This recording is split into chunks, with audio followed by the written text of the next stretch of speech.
All right, everyone. Hello.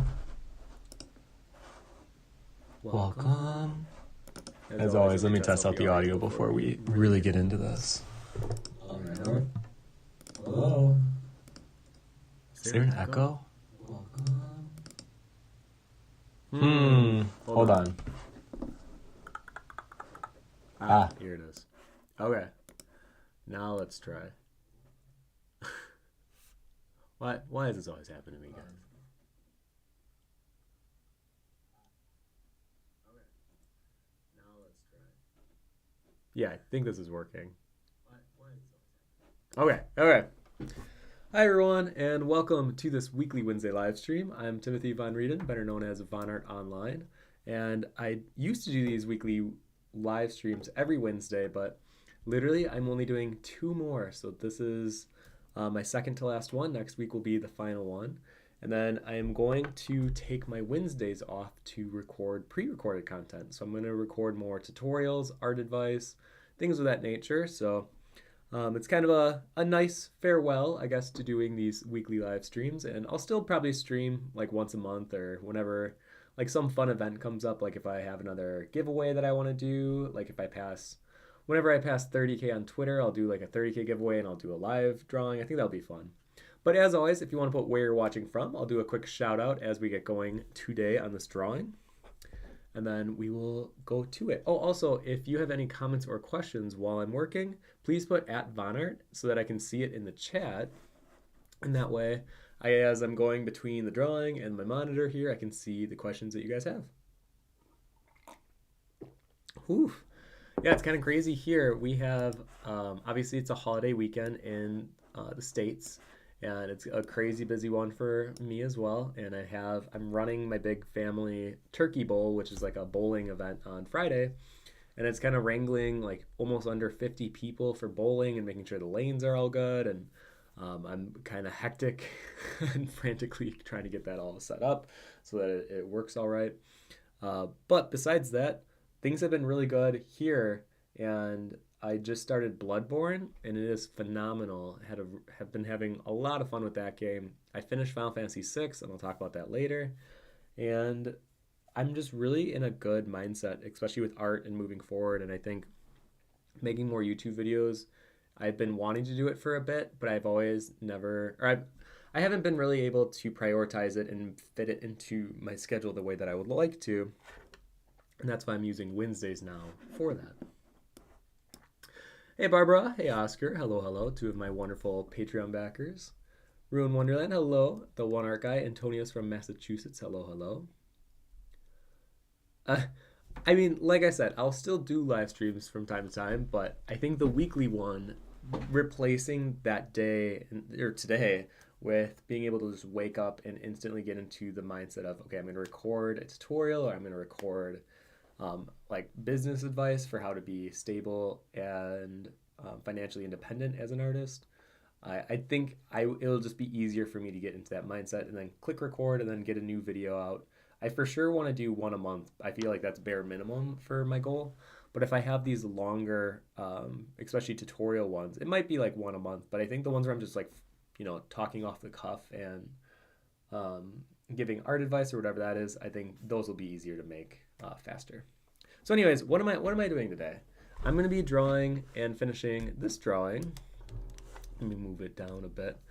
So this was a drawing that was a warm-up, I want to say in the summer at some point, and I did a bunch of these. It was like every morning I would take an hour and do a warm-up drawing. And this definitely looked dramatically different as the warm-up drawing. I had them in like a big, hefty coat that was just like draped with a bunch of fabric.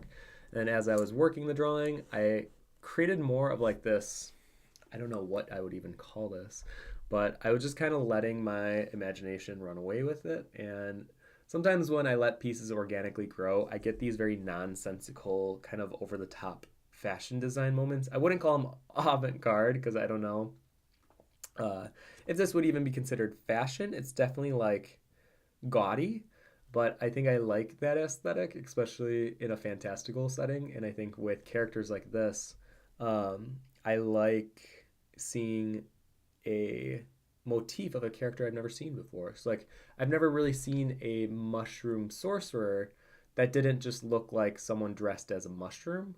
And I think that's kind of the direction I'm going with him. And I think this is going to be my Patreon print physical reward for fall. I'm like cutting it really close because fall is September, October, November for me and my Patreon backers.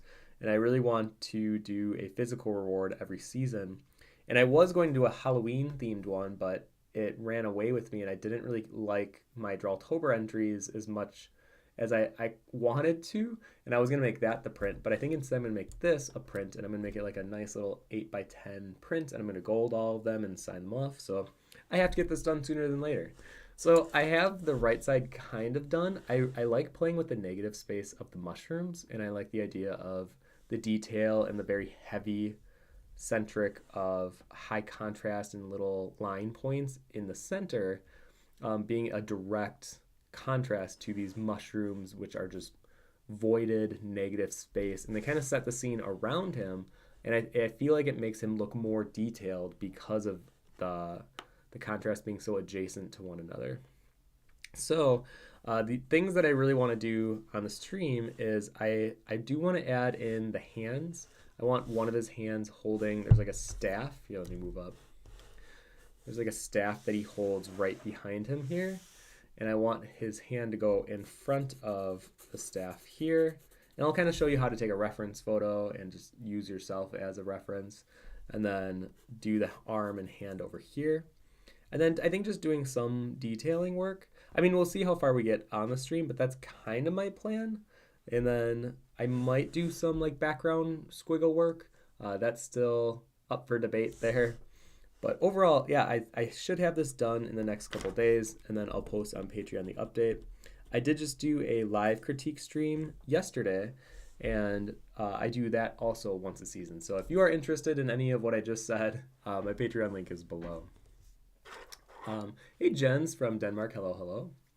Felix, hello, another wonderful Patreon backer. Felix is an awesome artist as well. Just Barb, wow, an hour. Well, this wasn't just an hour. This was like the initial warm-up drawing was an hour, and then this was, I think I put like 8 hours of just like squiggling. I was watching a bunch of things on Saturday, and I just was noodling in the background, and I was just, that's why this is so chaotic, because I didn't really care what the end result was. I just really wanted something that like pushed and kept pulling, and I wanted to change direction and do something asymmetrical and strange and bizarre, and this is what came out. I feel like that's a lot of my art journey, is just allowing myself to be weird with the drawing and then seeing where it goes. Oscar says, working a bit on the first piece from the critique I'm going to post in Discord before I had to off to practice. Yes, please do. Brody says, looks great. I seen the gold drawing. That was spectacular. Thank you. The One Art Guy, speaking of advice, do you have any on drawing realistic anatomy from imagination? My model backed out and I'm having trouble making my Apollo and Dionysus paintings on my own. Ooh, that's tough, especially if they're very anatomically heavy. I would definitely try to find as much reference as you can and try to get it in a pose that is similar to what you're looking for. And then once you do all the anatomy on your character, I would say just dial it back a little bit. Don't show every line that you are making for the anatomy. I always feel like subtle anatomy execution is better than showing every anatomy understanding that you have, because then it ends up looking like a superhero physique. And I don't know if that's always the goal that you're going for. Okay, so I think to start this off, I'm gonna take a reference photo of my arm holding a pole so that I can use that. Let me see here. Can I use two cameras?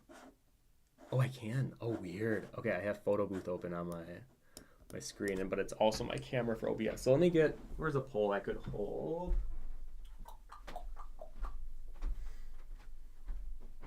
I'm gonna use my little branch. Found this branch at a art retreat, and it's been like one of my favorite.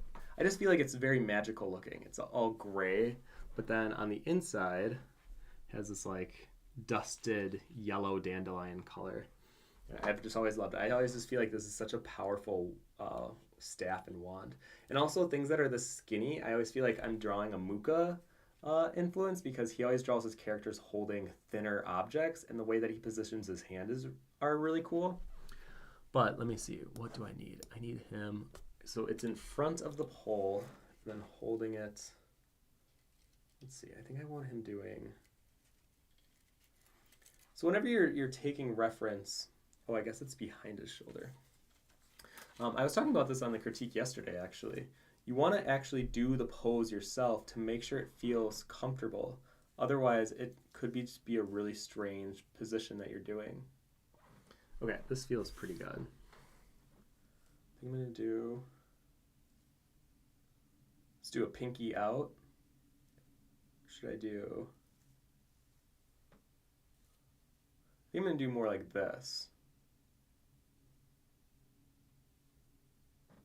All right. So then I use my keyboard to press enter.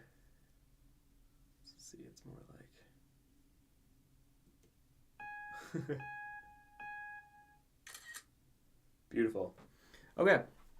And then for his other hand, I can move that back over there. His other hand is kind of positioned to hold this orb in front of him, but his body is more turned this way. I know everything's mirrored on your camera, but on my photo booth, it is right. So I'm going to do, let's see. I'm going to do it like that. And his arms more up. All right. So I always tell every artist, use yourself as a reference and don't feel awkward by it. That's why whenever I can, I try to show it, because I haven't felt awkward doing poses of myself doing the references I need in a long time, because I found out how helpful they were, and it really makes a difference in your character work. Okay, I'm gonna do his right hand first. So I have a separate Photoshop file here. I'm going to zoom in on that arm and that hand. Okay. Now, if I was super smart, I wouldn't have let Josh is out door dashing right now. He wants to make some extra money for the Christmas season. And I would have used his camera for here, and then I would have filmed myself drawing a hand for a reel. Because right now, if you're an artist trying to work social media, I'm telling you, video content is not only the way to go, I feel like it's the only way to go at this point. But the beauty of it is, once you kind of get in the habit of doing video content, it's called the trifecta, or that's what I'm calling it, where literally the same reels that you create can also be a TikTok video, and it also can be a YouTube short. And they're going to be monetizing YouTube shorts, so literally one video could be used on 3 different platforms to make money, and obviously to promote yourself. But I learned from one of my other good friends that apparently on Twitter, video contents actually do really well video content is also doing well there. So just some food for thought. If you're, an artist trying to get more recognition or brand identity recognition, making videos right now can be literally utilized on pretty much every platform.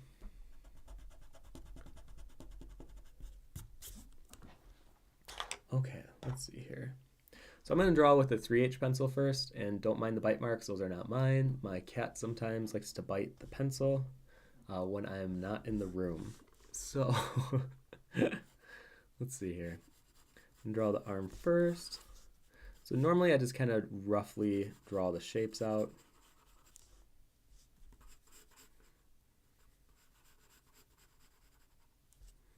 This might be a little tougher because of where the ball is positioned.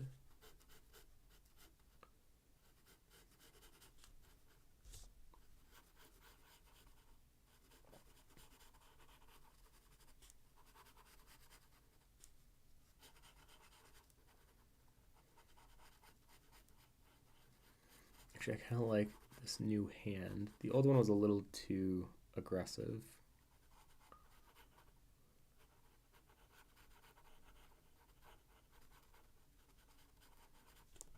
So normally when I draw hands in a very specific position, I try to keep my underdrawing very, very loose. Oh, no, this actually passes through. Oh.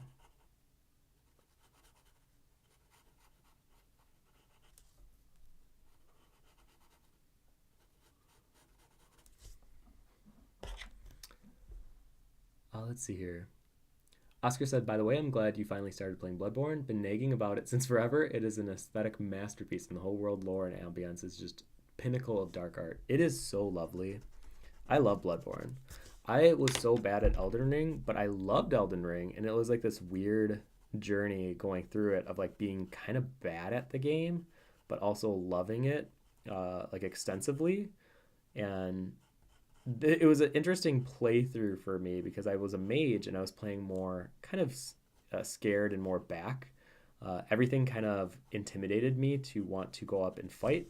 So instead of fighting, I would just try to be my mage and shoot the arcane powers from further away. Bloodborne, I'm going in with a slightly different attitude because I've been reading Berserk and I've been powering through it. And I was going to restart Elden Ring and I was going to play it as a Berserker class and like get up and close with all the monsters and like have a way different play style. I was going to be more aggressive. And then I was told that I probably should play a different From Software game first, and Bloodborne's the only other one that really spoke to me. The Dark Souls games, for some reason, don't speak to me as much, but Bloodborne and its aesthetic always did. So I feel so much more confident playing Bloodborne. I literally fought, what's the first? Not the big giant, not the cleric beast. Oh, Father. I fought whatever his name is, Father something. And it was like right as Alex and Sean were getting back from the convention they were at this past weekend, and I was playing in the front room. And as they entered, my boss battle started, and they were like, oh, this thing's going to rip you to shreds. And then as I was doing it, I beat him on the first try. And I feel so much more in control with Bloodborne than I did with Elden Ring. I know it sounds crazy, but I love the gun. I'm such a... I hate guns in real life, but in this game, the way it staggers the enemies, I don't know why it speaks to me so much, and I don't really feel afraid of anything in the game because I feel so confident in being able to stagger anything. So, yeah, I'm a gun user in Bloodborne, and I beat the Father character on the first try. And then whatever the next boss was, the thing with like the giant skin flaps over the head, I don't even know how else to say it. I did summon the NPC that helps you out, but I beat that boss on the first try too. And I'm like, maybe I'm not as bad as I thought. I was just playing Elden Ring way wrong. So I'm curious when I go back to play Elden Ring. I think I was gonna restart it once the DLC comes out and like make a thing out of it.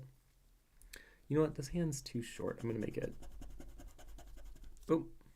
Hold on. Dad's calling. There we go. You know, my family is so interesting. I have told them for like 8 years that I've been doing these weekly streams of like, don't call me on Wednesday at this specific time, and yet here they are, doing what they do. Call me on my streaming time. But anyways, yeah, Bloodborne is phenomenal. I really like it. And it was just on the heels of beating Final Fantasy VI, which I've also wanted to play for a long time. And the first 3/4 of the game, I think I would have given like a 8 out of 10. And then the last 30% and the last like 25%, I actually did not enjoy. I didn't enjoy it so much. I think the overall rating of the game for me went from like an 8 to a 6. It is just grueling. It's basically like, it felt like a giant chore because you have to find all your characters again. And they don't really give you a lot of clues on where to go. So you're constantly just like randomly going from town to town and like hoping that there's someone in this town that you need to find. Yeah, not a big fan of that, honestly. That was actually quite terrible. But Bloodborne has been giving me the opposite experience so far. Anyways, Jen says, so I've been watching the pit stop episodes from RuPaul's Drag Race, and I was wondering if you've watched... Oh, Mom. Great. Now both my parents are calling me during the times that I told them that they're not allowed to call me. Anyways, if you've watched Drag Race runways or just drag shows, and if those inspire you, oh my gosh. Parents, I'm going to have one big talk with them being like, hey, I have one stream left of the year. Could you just not call me during this time? um, Anyways, have I watched RuPaul's Drag Race? I have watched every season. I have watched pretty much all the pit stops, and I've watched most of the international ones. Yeah, Drag Race is great. I love it, especially in the old era. I joined Drag Race because my friend Gawky, and they got me into it on season 4. So I've been watching all of them since then, and it's great. I got to meet a few of them. I met Jinx Monsoon, and I went to go see Rulaska Talks live in Chicago. That was fun. So yeah, I like drag queens. They're fun. Art Han says, "How do you draw when watching something? Do you sit still at a table?" I actually sit on a couch. A lot of people think I'm such a professional artist when they meet me at cons because I have like this gaudy gold booth, and um, I try to put a lot of effort into it. But literally, if they saw me drawing at home, it's literally like I sit like this with my legs up. So I'm sitting on a couch leaning back. My legs are on a table that's in front of the couch, and I'll literally draw like this. I don't really have a special studio setup. Like sometimes I'll draw in this room, but honestly, I just love watching movies. If I wasn't an artist, I'd be a film critic. I'm very passionate about film, so I love watching things in the background. And the family room, our front room, it's really accommodating for that. It has like a huge TV, and yeah, I really like drawing up there. Dan Watson says, your shape design and language is so good. Could you explain a little how you studied Muka and incorporated that into your own language? Sort of. I didn't really study Muka per se, but I had a really good design teacher in high school. And it wasn't really with realism or any of that stuff. It was, what was it called? I think it was just abstract design. What's weird is a lot of my background in high school was like a mix of doing hyper realism with one of my art teachers. They were a married couple, and the man did a lot of like the realism stuff, and then the woman, who was very harsh and had a bad reputation for being kind of mean, she would teach abstract and like composition and letting colors like.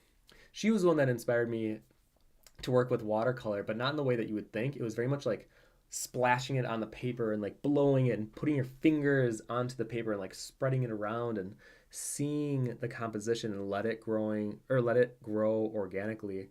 And I think that had such a effect on me as I got older. So with my pencil drawings, yeah, I'm not like splashing color and like pushing the color around, but I'm definitely laying down like weird shapes and then forcing them to mean something and be interpreted in a way that is legible. So even like this weird shoulder cuff and this weird kind of capey thing, it doesn't really make sense in a realistic manner, but it is just like extra design elements that push the focal point back to his face.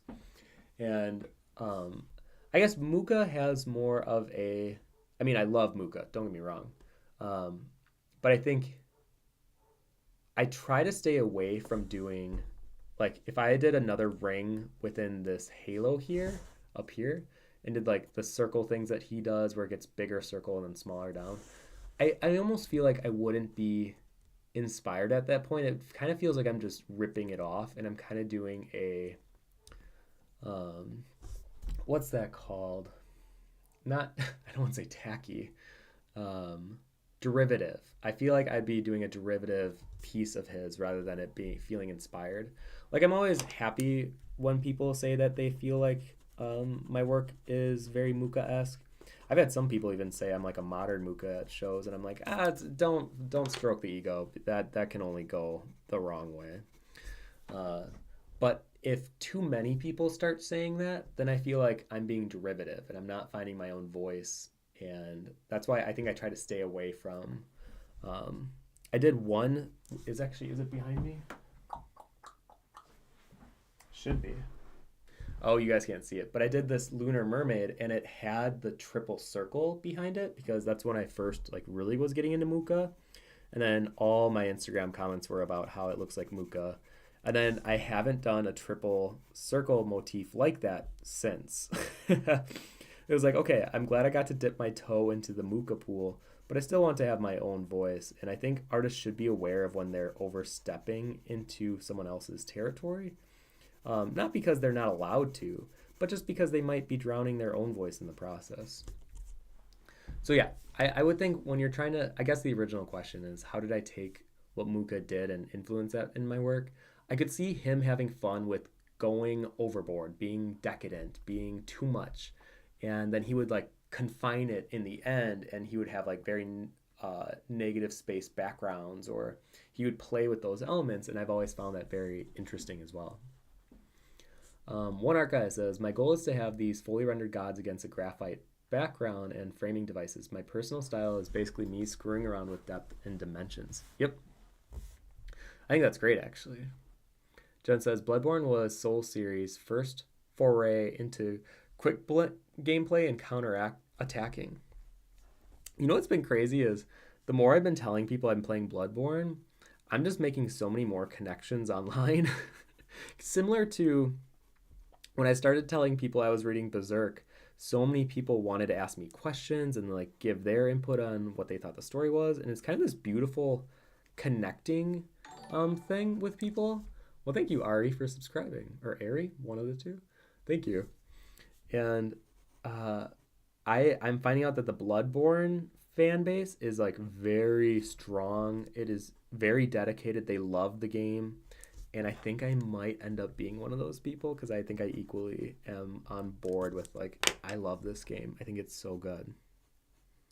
I do think so far, Elden Ring's aesthetic, well, right now they're equal.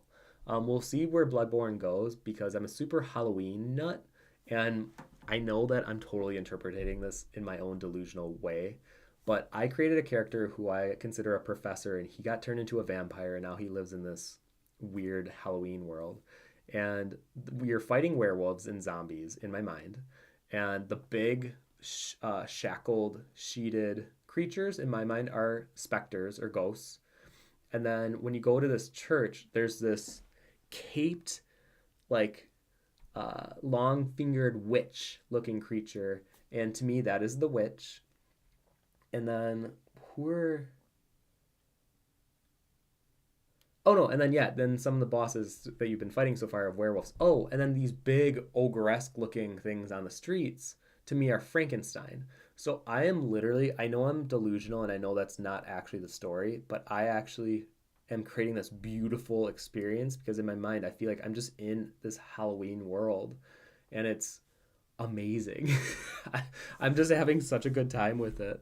But like with Elden Ring, I love fantasy. Obviously, that's my like favorite genre, and it gave me everything I wanted from like a fantasy standpoint. So I feel like I'm debating on which one I like better. Do I like Halloween better or do I like fantasy better? And in my mind, they're so equal that it would be impossible for me to decide one or the other. But yes, I had a lot of people tell me that Bloodborne was From Software basically being like, hey, with Dark Souls, we think that people are blocking too much and they're getting kind of tired of the same gameplay in every game. So let's try the opposite and force them to attack more, and then they can actually regain health if they do so. It's like rewarding the player for being more aggressive, which is kind of interesting. I mean, I love it. I love it so much. Sorry if I sound like I'm just fanboying over it, but I really like it.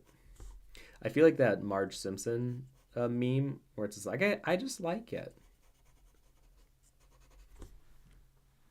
Okay, I think the arm needs to be a little thicker here.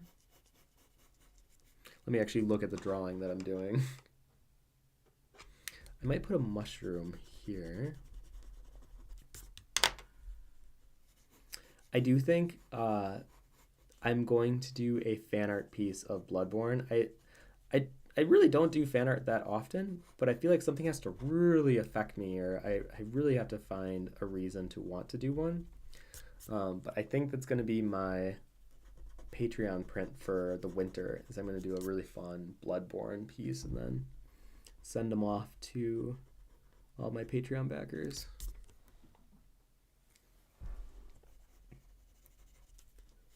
Let's see if the mushroom's here.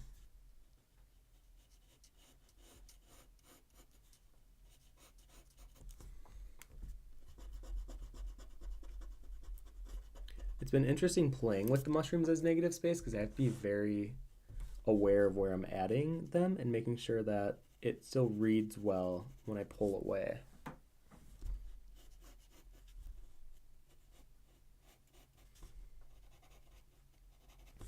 And not all of them I try to make sure that they go to the ground, but I try to have a few of them make their way all the way down. Let's see here. Felix says, Elden Ring was my first Soulsborne. Now I've played Dark Souls 1, 3, and I'm like 80% through Bloodborne. I also typically play mages, but I enjoy that it's really not a thing in Bloodborne. I'm telling you, Felix, I almost always play like a mage class or a hunter or something where you're kind of playing from further away. I've always liked that kind of a strategy. But in this game, I don't know why. It's just, I connect with the idea of like being patient with your boss and kind of doing this dance with them. And I'm totally okay letting them attack first so I can use my gun. And that's how I've been playing. And I think it's so good. Let's see here. Ruin Wonderland says, same as with my mother. She almost never remembers I have my dancing class on Mondays. I know. And I can see they already left a voicemail. And I'm like, Mom, you know that this is the time I stream. Jen says, Father Gascoigne, that was it. Blood-starved beast. Based on your experience, you might have a hard time dealing with the easy bosses because you have an easier time with the hard bosses. Very true. I bet there's going to be a switch, and I'm going to be like, I don't even know how to fight this thing. Felix says, Elden Ring up to Linendel was honestly a 10 out of 10 for me. I have such weird feelings about Elden Ring because I think it's absolutely phenomenal, but I think I would give it like an 8 out of 10 overall because I do have to look at my experience as a whole. In the remaining like 3-5 hours that I played the game was not nearly as enjoyable as the first 40 to 60 hours. Well, that's right. Let me lock.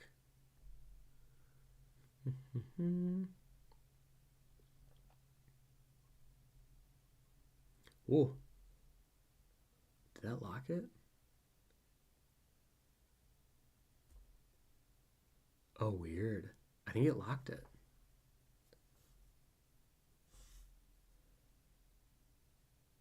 I think I finally figured out how to lock focus on my new phone.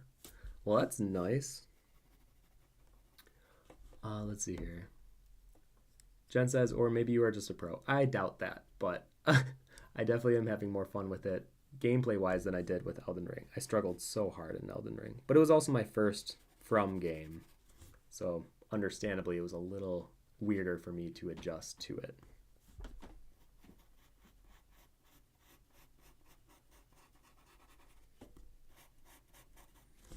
I feel like the arm is actually too far out. I'm going to pull it in quite a bit.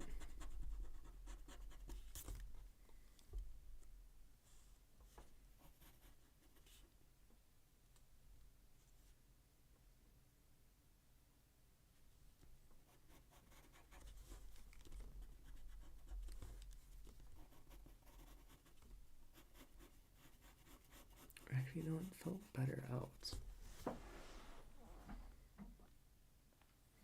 Yeah, I'll do something like that. All right, let me move on to the other hand, and then I'll come back to this one.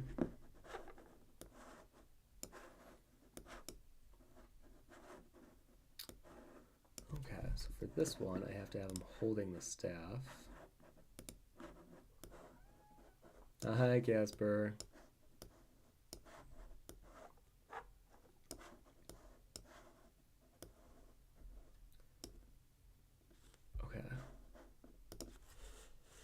So on this one, I have to pull this arm down.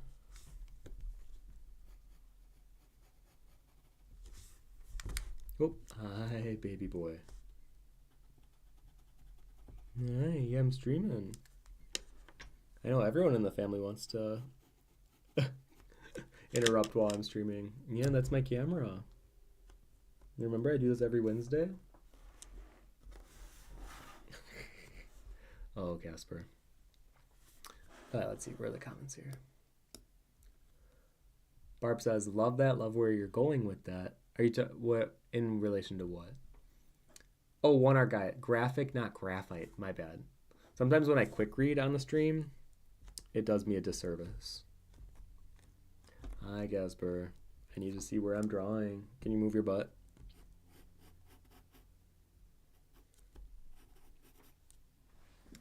Let's see.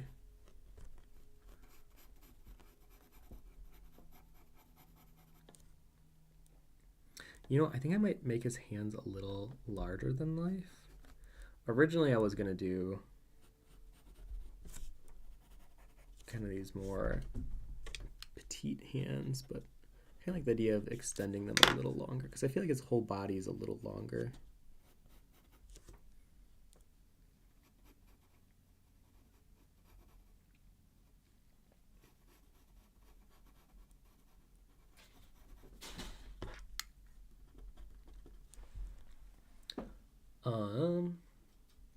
Felix says, I don't know if it's because I enjoy color in my own work so much, but Elden Ring to me looks more beautiful than Bloodborne, but I certainly enjoy the desaturated look for what it is. Yeah, it's weird. It's like Bloodborne has a lot more of the Gothic cathedral and that mood.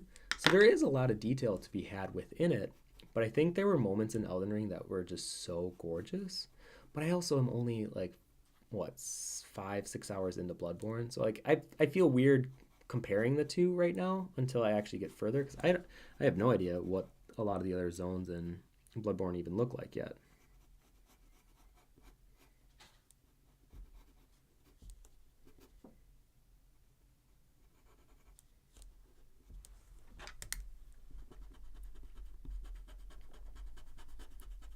Yeah, let me try this as the hand.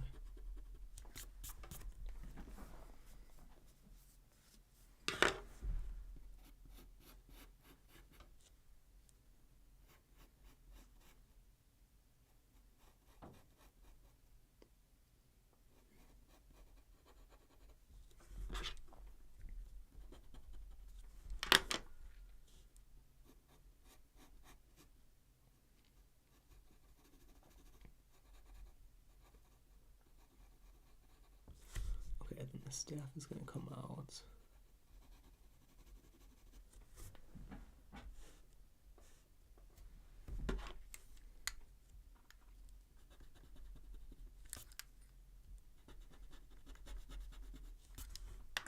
Let's see here. I really want this hand to feel right.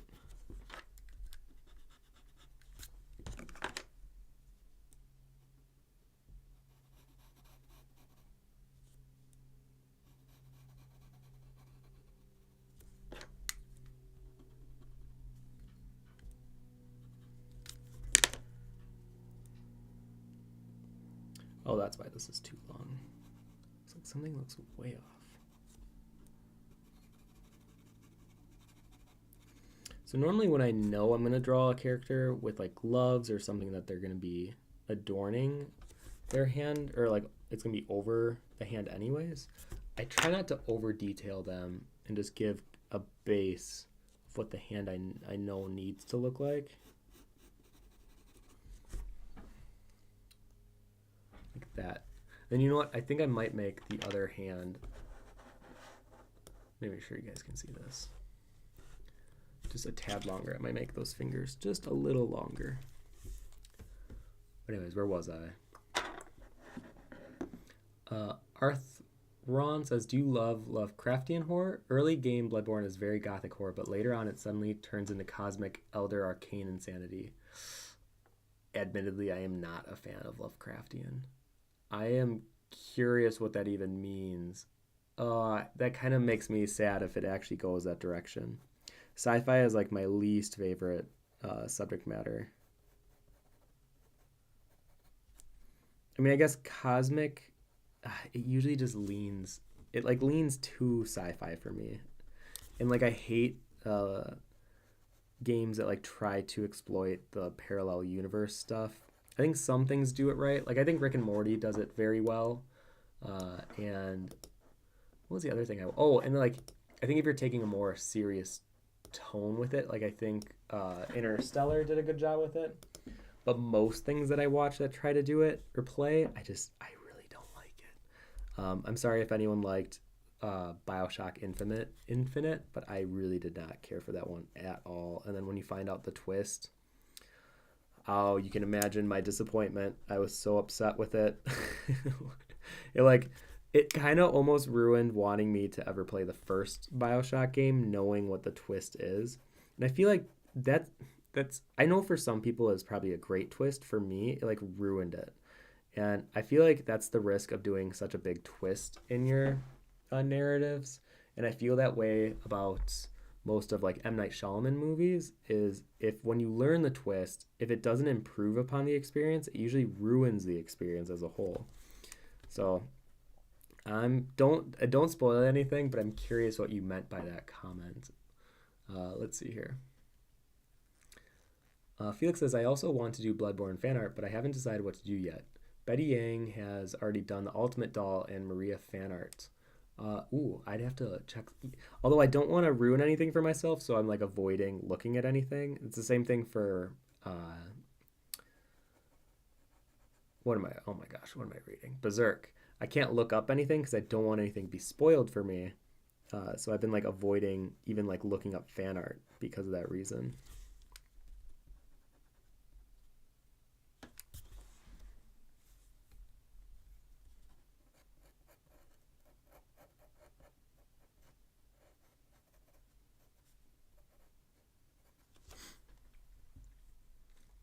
Jen says, by the way, are you in avoid spoilers mode? Because like all FromSoft games these have, I think you mean these days, have quite a lot of secrets and open-ended interpretations to make.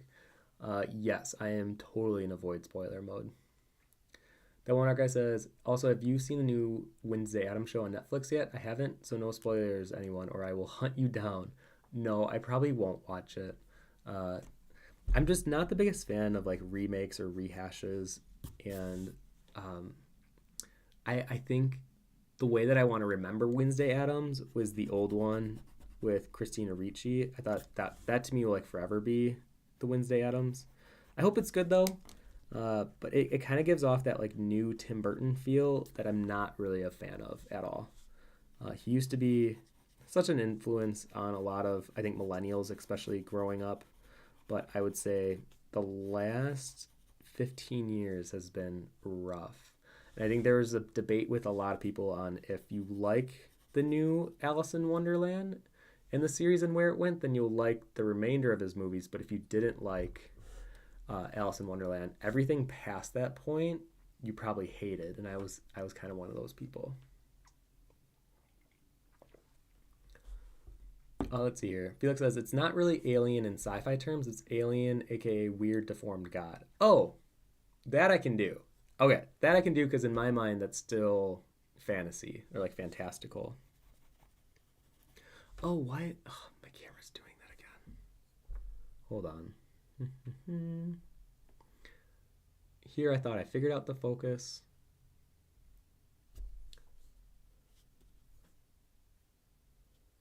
I don't know why it does that. It used to not do this for me. Let's see, maybe if I go up top and then try to zoom in. But then it looks more pixelated. I don't like that.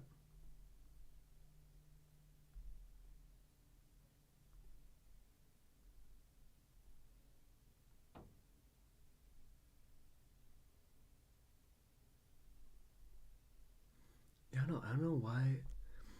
I used to be able to lock it on my phone really easily. Now it doesn't give me that option anymore. It's really bizarre.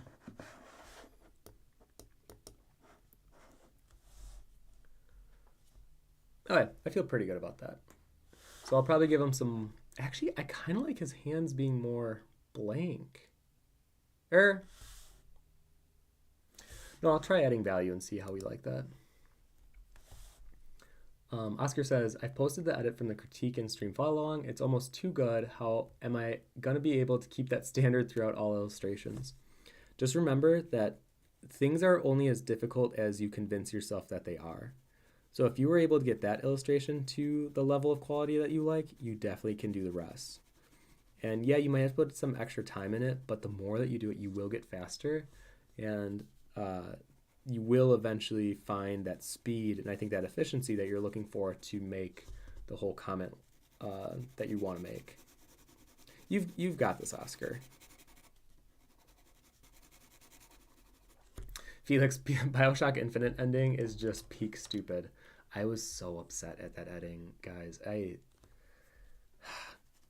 It bothered me so much because they took a game that I actually really liked and then they like added something past the game's completion. So like this wasn't even, I doubt, what's his name, Ken Levine was like, oh, you know what? Okay, Bioshock 1, we're gonna have this underwater utopia. I have this whole dystopian idea that I want to create. But then in 2 sequels later, I'm gonna make it so that it's actually this big connected time loop alternate universe thing, and I hated it. Absolutely hated it. Once again, sorry to those who liked it. I personally just could not stand it. I hated that twist so much. Barbara says, Muka is a big influence. I'm lucky to have seen his original post art at several exhibitions, also in Prague at the Muka Museum, as well as the entire Slav epic, which is amazing. I would love to see his epics.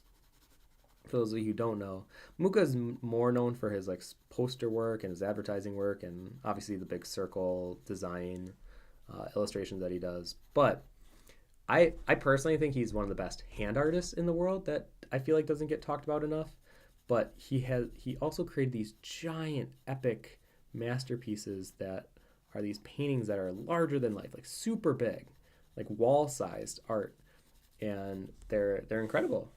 But it's funny how those don't get talked about like his poster work does. Because I think that those are really his magnum opus, in my opinion. They're so good. Barbara says, I want to stay mindful of not leaning too much on all of his trademark visuals, but I love how he draws women so majestic. Yes, they are idolized, but they still have full, wonderful bodies. Exactly. Very true. Arthron says, without spoiling anything about Bloodborne, the cosmic horror doesn't go sci-fi as in technology and stuff. It's actually similar. Oh, okay, this is what Felix was saying. Yeah, to Elden Ring if you went into outer being lore. Yes, that is what I like. One art guy says, to be fair, the Christina Ricci Wednesday Addams was a remastered version of the TV. You know what? Fair point. Fair criticism. I never, and you know what? I never saw the original TV show. Jen says, so is the guy a druid, wizard, or cleric? Like, all of these can apply to this. You know, I kind of have my own interpretation of what he does, but I kind of like not telling anyone. I like when art is interpretable, so like, especially me playing Bloodborne and basically making up my own story for the world that I'm traveling through. I feel like that's my favorite part about FromSoft games is, yeah, there is a story. It's very vague and loosely interpretable, but you can kind of make your own adventure. It's like this weird choose your own adventure game without it actually being a choose your own adventure. And I'm just interpreting what I'm seeing, and I'm just having such a good time with it. And then like yesterday, we had one of our friends over, and we were calling it Blood Broin Night, and he was like telling me what I need to kill first, what I don't kill yet, wait till later. I had to go to this one point to save this woman. That was a nun, and I had to wear certain clothes to make her come back to somewhere. And it felt so specific and weirdly like this is like checklist of okay, do. It didn't feel as organic and freeform, and I feel like if I was following a tutorial online that wanted me to unlock like all the secrets in the right order, I don't know if I would have as much fun with it. So I'm going to tell him, I think the next time he comes over to play it, because we're all playing it at the same time, me, Josh, and our friend Zach. I think I'm just going to be like, you know what, let me make mistakes, let me send people to the wrong place. I really don't care, because to me that's not the experience I'm looking for. I'm not looking to be like a completionist by any means, and I can always look up the story on YouTube afterwards, because I've done that with Elden Ring, and yeah, I missed probably like 40% of the game, just me being willy-nilly, not really knowing what I was supposed to do. So yeah, I think I'm gonna do the same with Bloodborne. So anyways, yeah, getting back to the question, I kind of like however you interpret this character, this weird sorcerer of sorts that is walking through these mushroom forests. What is he doing? What is he selling? What is he? Or maybe he's not even selling anything. What if he's not a merchant? What if he's a bad guy? What if this is a villain? What if he is a like one of those secret characters in a video game that you can unlock, kind of like Vincent Valentine? I think that's one of my goals with a lot of the work that I want to do is like let it stay in that interpretable realm because my favorite films are the ones that kind of leave it to the viewers to figure out what you're actually seeing. Like my number one favorite movie of all time, and I don't recommend this because when I do recommend it to people, they think I'm like super depressed or something. But it's Synecdoche, New York, and it's very much what you're seeing on the screen. Everything has like a double meaning, and what you're seeing isn't actually the story. It's from my favorite screenwriter, Charlie Kaufman, and he wrote Eternal Sunshine of the Spotless Mind, Anomalisa, I'm Thinking of Ending Things. And I love the way that he writes because everything isn't on the surface. You kind of really have to think about it to put the pieces together. Where a lot of films nowadays, especially big budget blockbusters, you don't even have to like think. There's basically like four puzzle pieces, and it's very like it has like the number 1, 2, 3, and 4. So to get the puzzle that you're trying to get from the story, it's like okay, all you have to do is have your brain arrange these four puzzle pieces, and then I would say the opposite's true, where it's like if it's too interpretable and too vague and like kind of messy, that it feels like a 10,000 piece puzzle, but all of them are like clear acrylic. And you're like, okay, good luck. There's no picture. And then when you do finish it, if you do finish whatever it is, you're like, there's not really anything here. It's kind of transparent. And then my favorite though, or it's like I always use analogy and metaphor. Sorry if this is confusing, but I like films that feel like 1,000 piece puzzle. You kind of have to put the pieces together, but you're not shown the cover of the box of the puzzle that you're creating. So it's kind of like up to you to piece things together. And I've always loved movies that feel like they're challenging me to think. And I kind of like when there isn't a right answer. So that's why Synecdoche, New York is my favorite movie. But if I had to give my favorite movie that I would actually recommend, it would definitely be The Fall. If you haven't seen The Fall, it's by a director named Tarsem. It's gorgeous, it is heartfelt, it's imaginative, it is very fantastical. Highly, highly, highly, highly recommend that one. Barbara says, I really wanted to keep on liking Tim Burton's movies, but that's sadly not the case. Alice was okay, and I still love Frankenweenie, but that's it. Frankenweenie, I think, gets a pass for me as well. But technically, that was based on his other idea, or his short that he made called Frankenweenie. Actually, was it a movie? No, I think it was a short film, Frankenweenie. It was live action, black, white.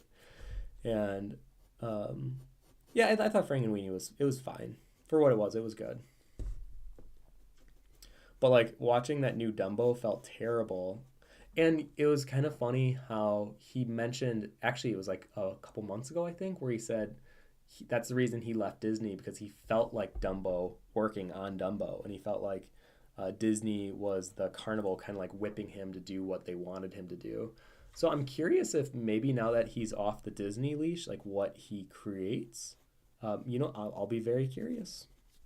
Because I always give people, second chances. So we'll see where he goes from here. My number one new movie that I want to watch though is The Whale. Darren Aronofsky is probably my favorite consistent director, and I'm very curious to see what Brendan Fraser and him have up their sleeve because it looks very intriguing. So I'm very excited. Anyways. Just Barb says, I feel like I'm not even on the same page, lol. I've been into detention lately. Love this horror and the Silent Hill feel. The storyline's a bit iffy for me. It's on Netflix, though. Love horrors.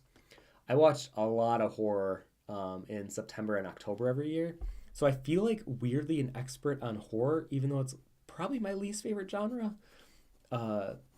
We watched a lot of new ones this year, like Malignant, or however you say it, Barbarian, a lot of popular ones. But then we watched a lot of weird ones.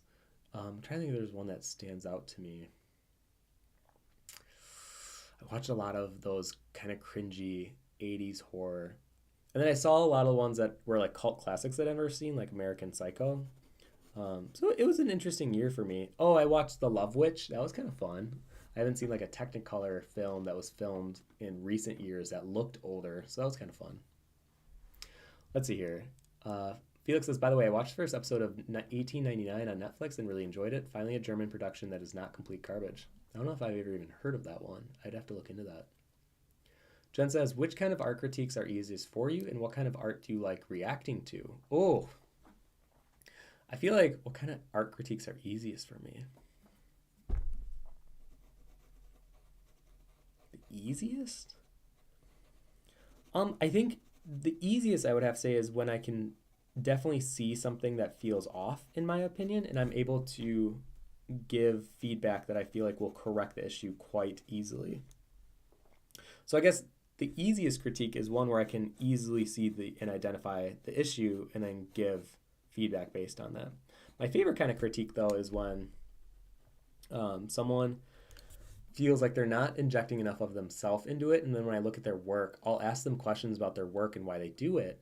And sometimes if I narrow it down to, oh, well, I thought this would do well on socials, like I can usually get it down to something like that, especially if I'm having like a one-on-one critique when I like mentored and stuff. Then I could usually tell that their heart wasn't in the work because their intention was way off. It was off the mark. And you got to like retrain yourself to have your intentions to align with what gives you joy in the work that you make. Because yes, sometimes the joy could be like fan art or something that is popular and something that could be well received socially.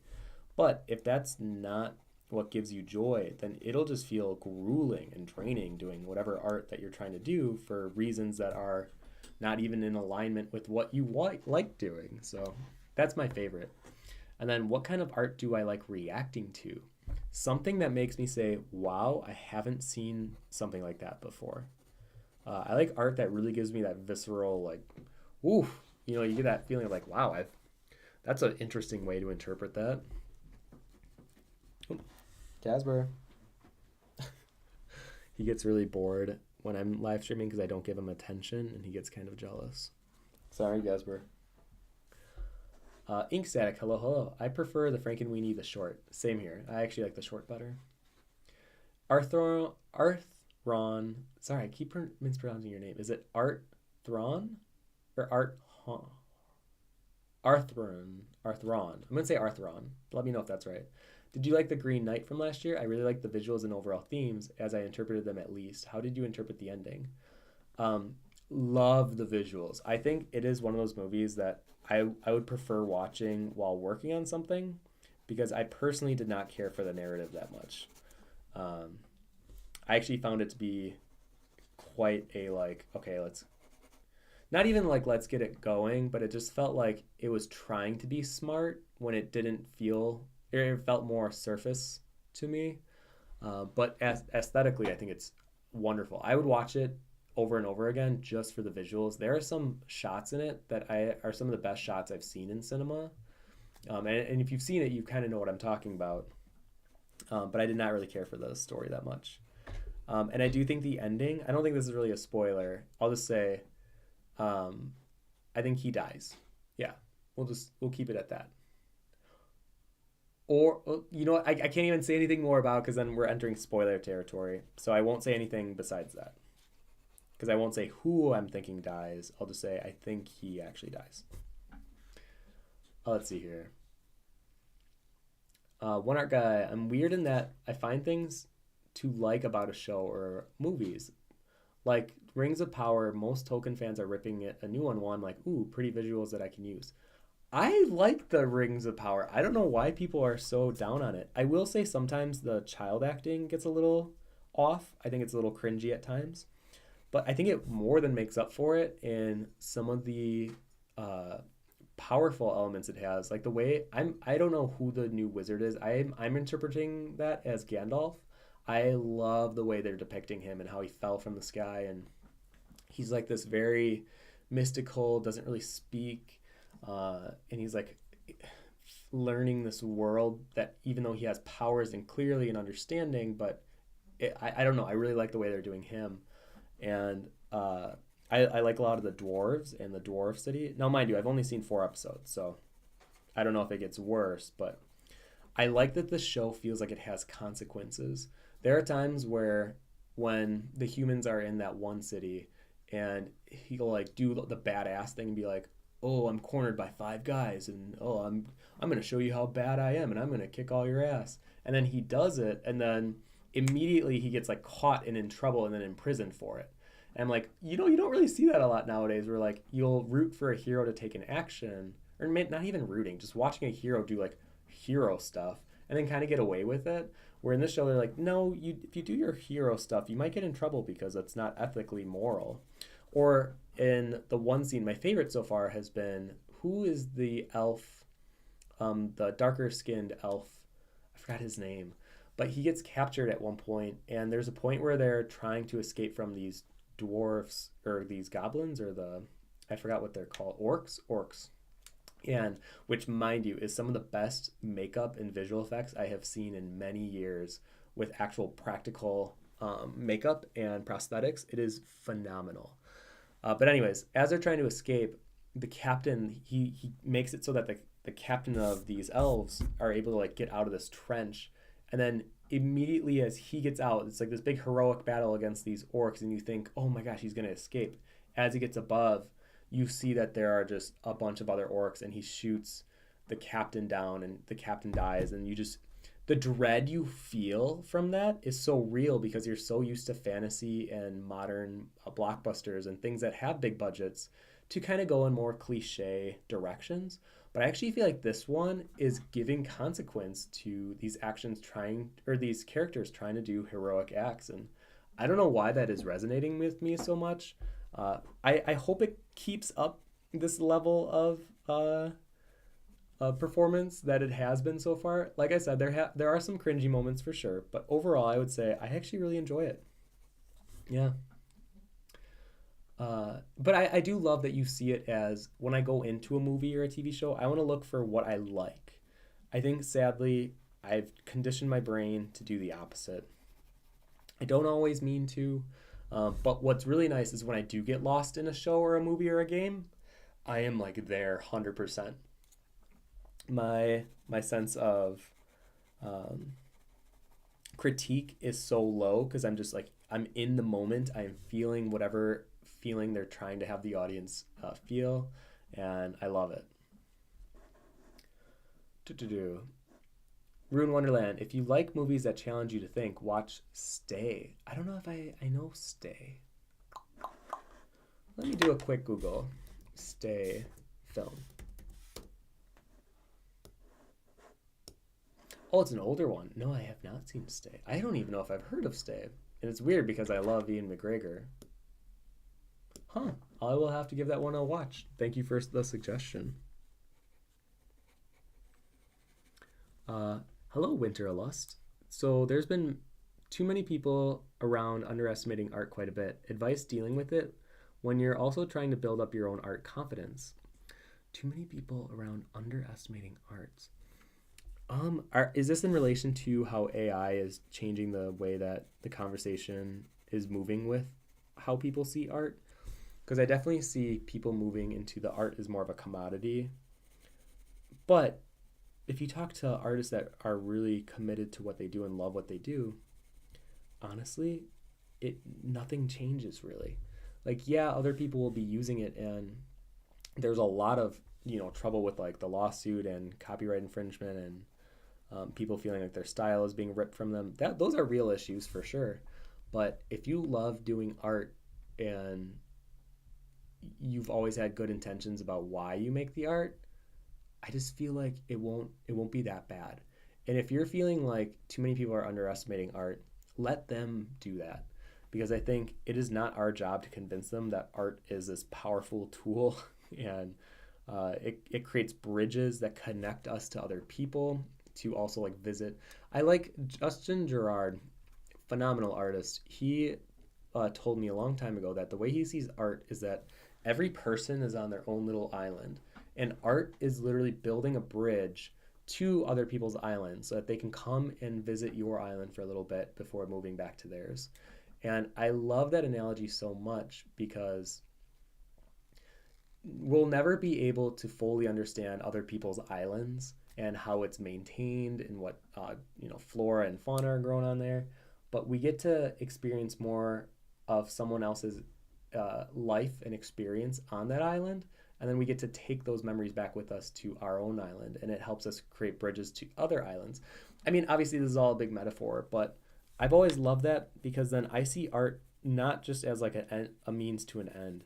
It is literally like the way I connect with people. It is the way that I make friendships. It is the way that I understand the world, and make sense of it. So don't let other people underestimating art change the way that you feel about art yourself. That's kind of the best way that I can answer that. Bye, Oscar. Have a good time at practice. Jen says, horror movies have some of the best new ideas ever, but a lot of horror movie feel leaves me the impression of cut the bloat and this could be a short film. Yeah, a lot of them. Agreed. Arthron. It's Arthron. Okay.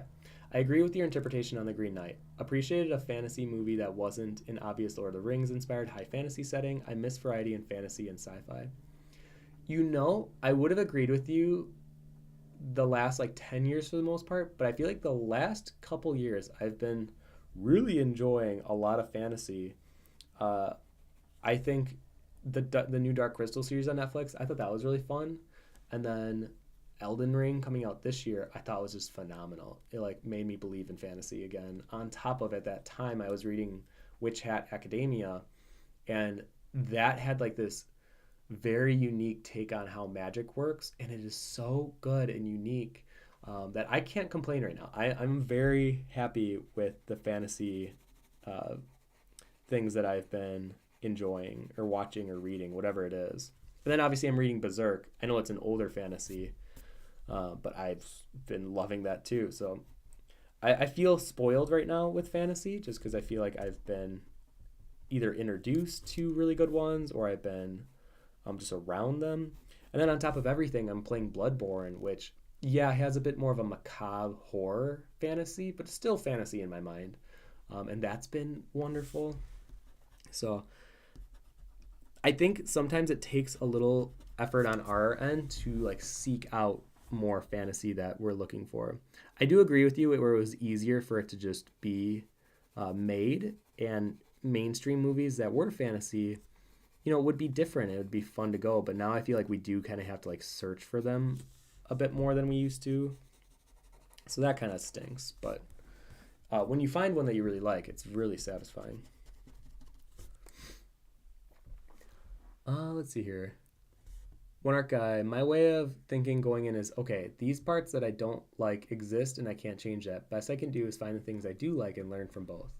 That is such a beautiful way of looking at a movie. I hope you keep that forever. Ruin Wonderland. It's weirdly unknown, even though how well known the actors are in it. If you feel like you don't understand the movie, there's a video called Is Stay a Misunderstood Gem? That explains it very well. Yeah, I'll actually watch it, especially if it's like a thriller mystery. I usually like those. Yeah, like my favorite thriller mystery would definitely be in like the Gone Girl spectrum, in Gone Baby Gone, Silence of the Lambs. I like those good like mystery kind of detective movies. I don't know, I always found those really entertaining. All right, let's see here. What can I add to his glove that would make it more interesting?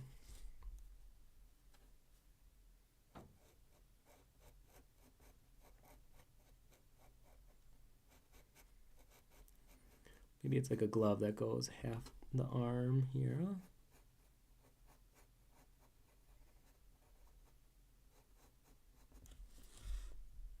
Let's add some design elements here.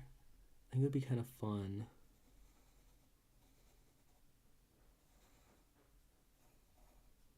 Sometimes I'll draw really light just to see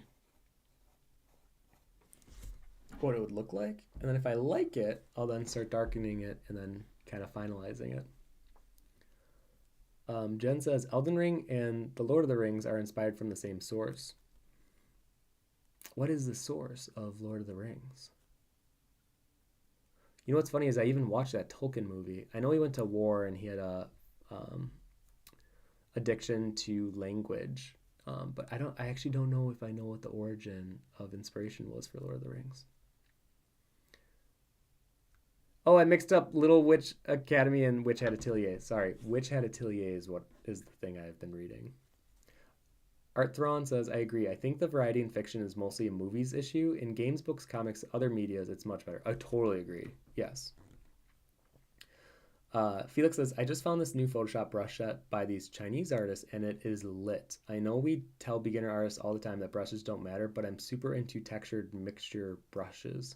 Yeah, brushes make a huge difference. I know back when I was in school, we were kind of encouraged to make our own brushes because back then, the way that I was taught how digital paint is so different than nowadays. It's almost embarrassing. But yeah, brushes can make a huge difference. Art Thrawn says, Elden Ring is inspired heavily from alchemical symbolism and metaphor, while Tolkien refused to list a major inspiration, even the obvious experience in World War One. Yeah, I'm kind of curious. What was the inspiration you're thinking of? And Rune Wonderland says, yeah, I'd say it's kind of a mystery.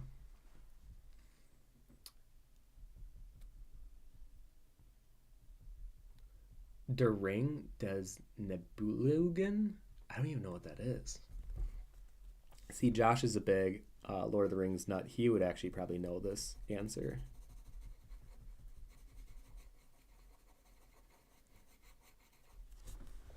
What was I doing? I was doing the glove.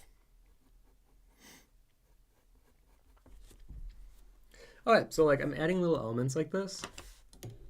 Let me zoom in. And then from here, I'll kind of choose how to outline it. Sometimes I'll work with the 2H. Sometimes I switch to my mechanical pencil. But sometimes I'll save that for when I really need it.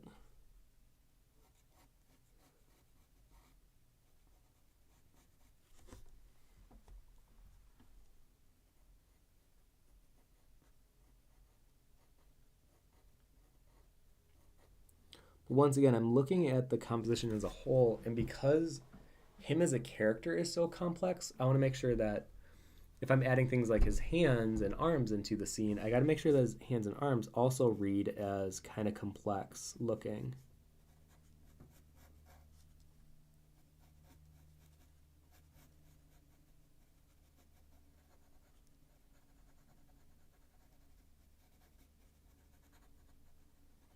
So a lot of times I'm just kind of trusting my intuition to make or to do mark making that kind of flows with the costume that he's already wearing, and then go from there.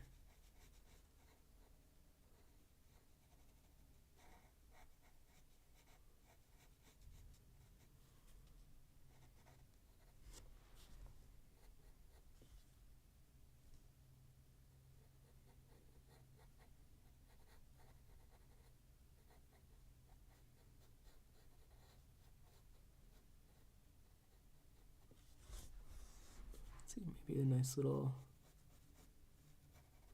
shoulder cap area.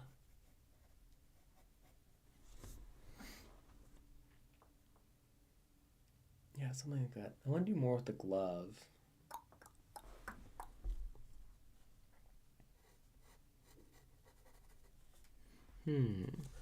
Actually, I like having gloves where you can see the seam going down the side of it.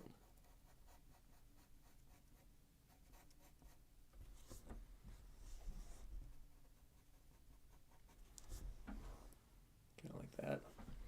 And then, if I'm really feeling it, I'll do a double seam. Have it really close to that first one.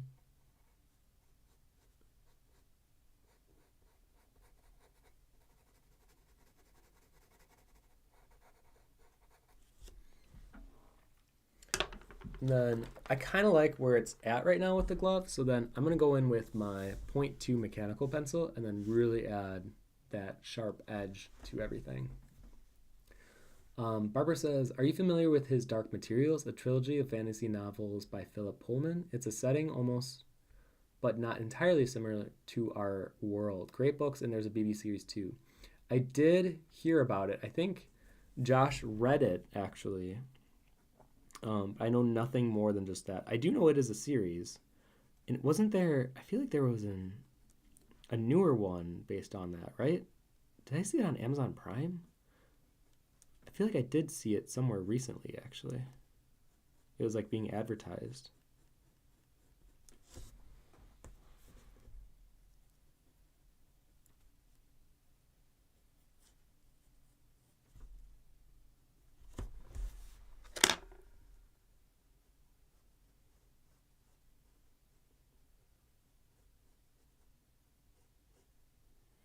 Yeah, as you can see, as I'm going through, I'm kind of just giving the glove more of that kind of final outline. And if it reads a bit too dark, I'll probably go in and just give it a bit shading so there's a bit more value, gradation going on throughout it.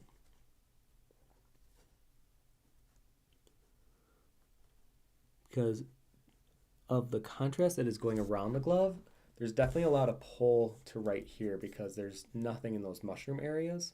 So I don't want to take away too much from the face. So I want to make sure that as I'm going through, I might even pull my kneaded eraser and just, lift some of that darker graphite up.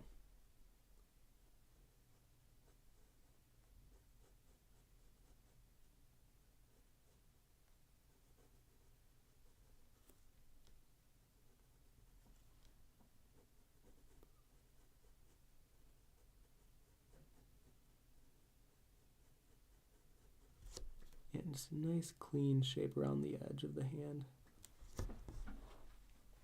Yeah, something like that. Yeah, so I can tell it is a little dark. So sometimes if I don't want to use my kneaded eraser, I'll usually just use my finger and you can kind of see the graphite that got left on. Sometimes you can just lift it that way. I don't recommend doing that a lot because you don't want to get too much of your oils in the paper. But if I know I'm not going to work an area that much, I'll just do that. I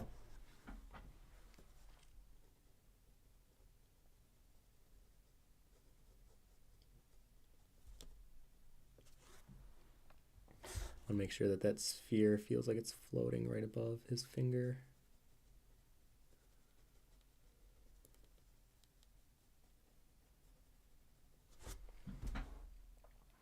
Yeah, actually, that finger is definitely too dark.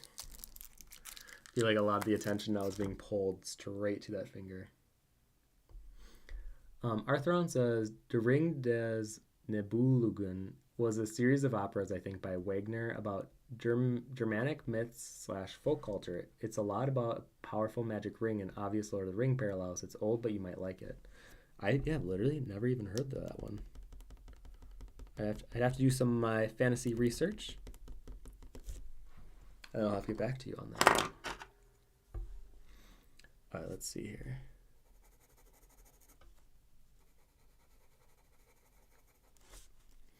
I actually might make some of the areas around the hand just slightly darker.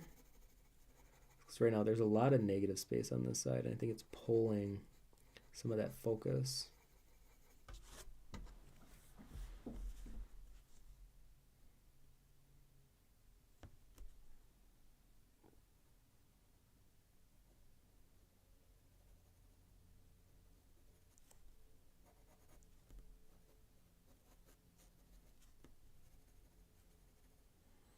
Sometimes just a very light shading on the anatomy features is all it takes.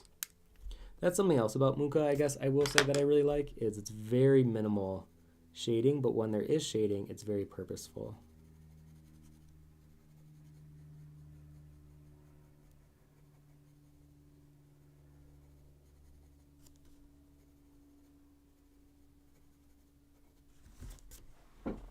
Yeah, like that. All right, now I just got to do the same for the other hand.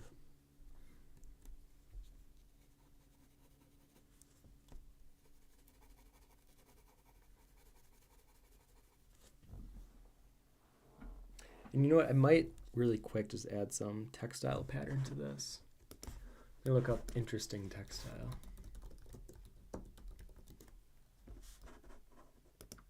Sometimes I like just being very random with my textile and then combine like 7 of them into one.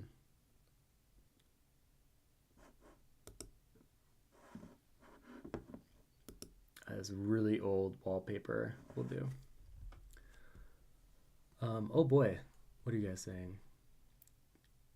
Oh, thank you so much, everyone. Man, a lot of Germany here today. Thank you, Corinna.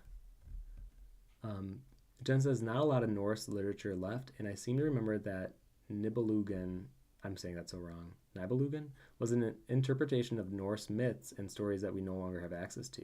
Oh, yeah. Just Barb says, I heard that you're not doing streams anymore. How can I follow you? Already on Instagram and Facebook. If you're following me on there, I'm going to be doing more YouTube content.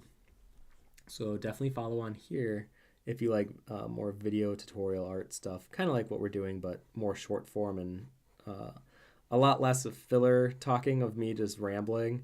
I think that's part of why I want to do more pre-record, because I feel I can get my point across better if I cut the filler out and am able to get my thoughts down and not have to record live. Sorry, my mom just tried calling again, if you can believe it. Oh, Mom. Mothers will never change. Jen says, looking at cat's hand, I am going to report your cat for domestic abuse. Yeah, it's not great. I think it used to be my left hand that was really bad, but yeah, this one's looking a little rough right now. Oh, I didn't even notice that. Yeah, on the stream, that looks so weird. It looks like I'm like scratching, or I guess it does look like I have a cat that scratches.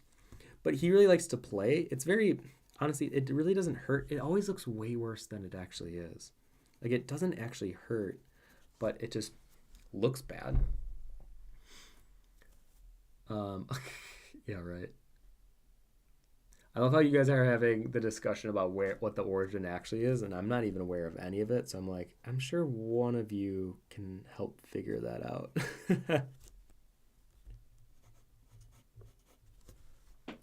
Okay, oh, that's right, the textile. So I found this old Victorian wallpaper, and I'm not actually really copying it directly. I'm just kind of looking at the different elements.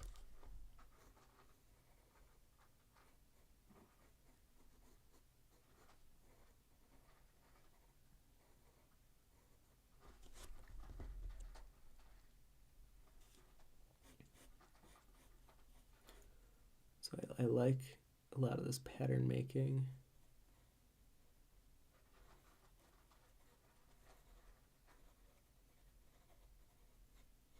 Sometimes I just need the reference just to get me started, and then I'll just take it from there.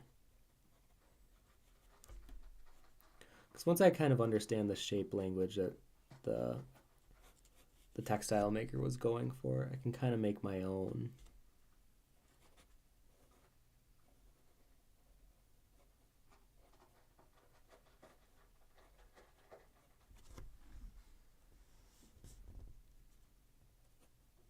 And then on the bottom, I want to do a little extra fluff.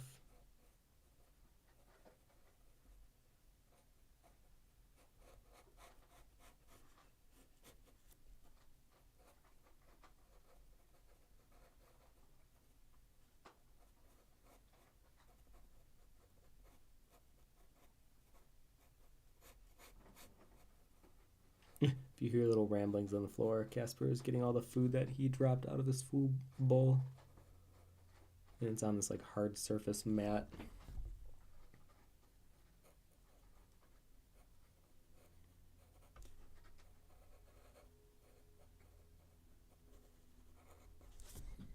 I'm definitely entering into, I did this drawing called the Sun Catcher, and it has a bunch of this ornamentation based on trinkets that I buy at antique stores. And I don't want too much of that in this drawing because I don't want to just repeat what I did before. But I did really like how that one came out.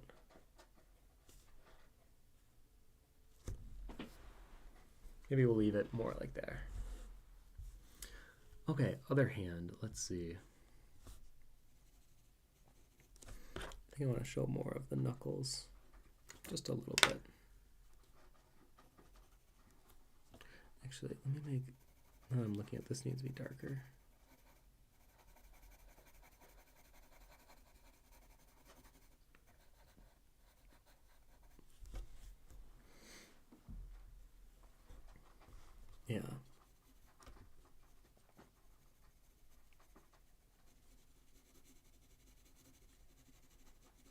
And then just kind of imply the tendons and the fingers there.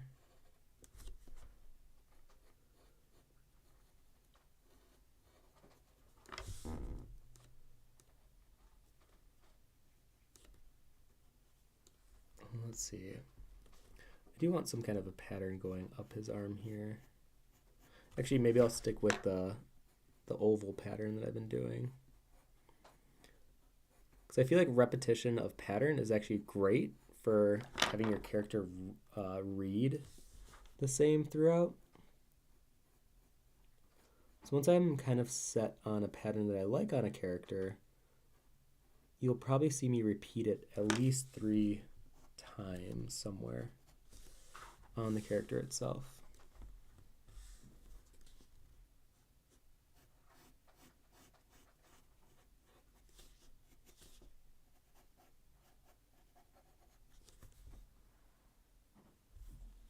Yeah, something like that.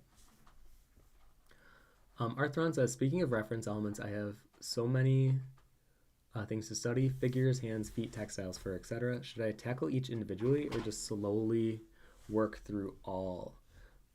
Work through the ones that you are most interested in learning first.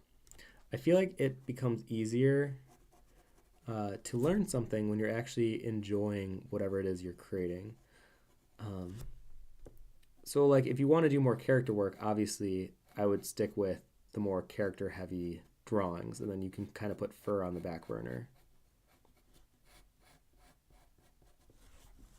And then whenever I do studies, I try to incorporate it into whatever drawing it is I'm working on. So like if on this one I really wanted to work on, let's say mushrooms, I'd probably look at a lot of reference of mushrooms. And if I was going to actually shade these, which I'm not going to, I'm going to leave these more blank. But this would be a great piece to study mushrooms on, and I can still have a finished illustration at the end.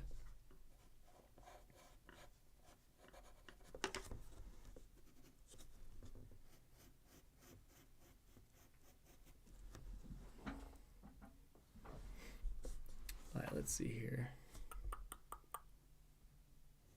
Maybe I'll do some threading.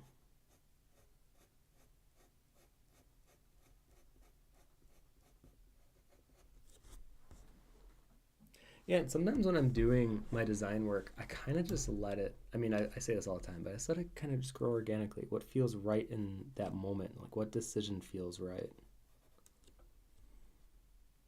And I've definitely been wrong many, many times where I've had to then erase and then redo.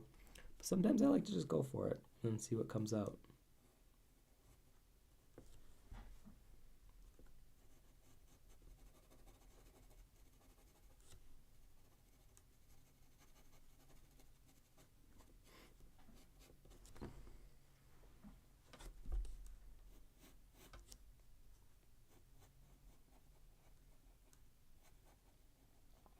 I'm also going to break up the silhouette of this staff just a tad more.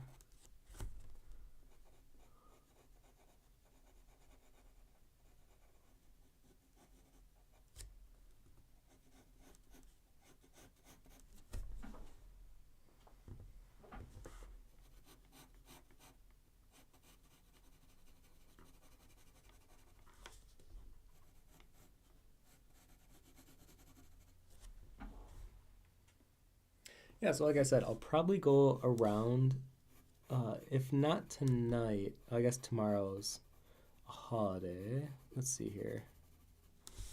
I should have this done by Saturday.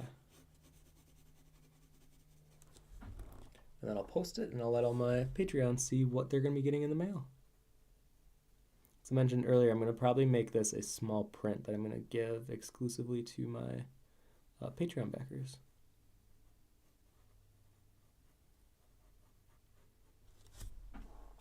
I mean, it would be really funny if they weren't expecting anything and then they get this like weird mushroom sorcerer guy in the mail being like, what is Tim on right now? What is he creating?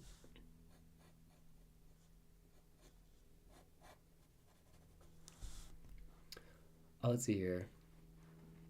Jen says, since we are talking Lord of the Rings, I kind of imagine this guy as a minor Maya of nature. They are akin to angels. Oh.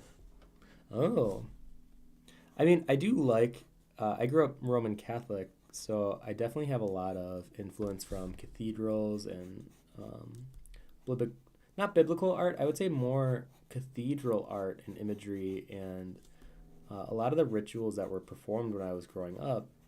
It was very interesting. Like, and now I guess it seems so commonplace at most churches of like drinking wine that's supposed to represent blood.